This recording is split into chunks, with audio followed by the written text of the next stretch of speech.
Bahan-bahan: serai, bunga lawang, kayu manis, cangkir, halia, nanas, bawang merah, bawang putih, sos tiram, ajinomoto, garam, cili kering. Kita tumiskan kesemua bahan, kacau sehingga mengeluarkan minyak dan aroma.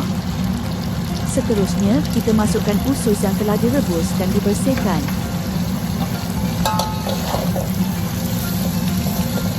Kemudian, kita kacau sehingga sebati.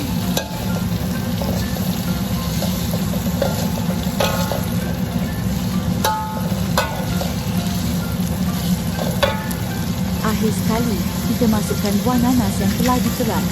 Kacau sehingga nanas mengeluarkan jusnya sedikit. Jus nanas memainkan peranan untuk seimbangkan rasa. Enak. Teruskan kacau sehingga sebati, ia akan mengeluarkan aroma tersendiri. Teruskan kacau sehingga sebati, ia akan mengeluarkan aroma tersendiri.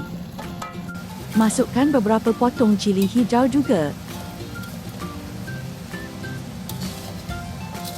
Pada tahap ini, bahan masakan kita mulai mengeluarkan aroma sedap.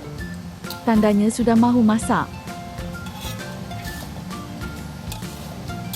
Selamat mencoba!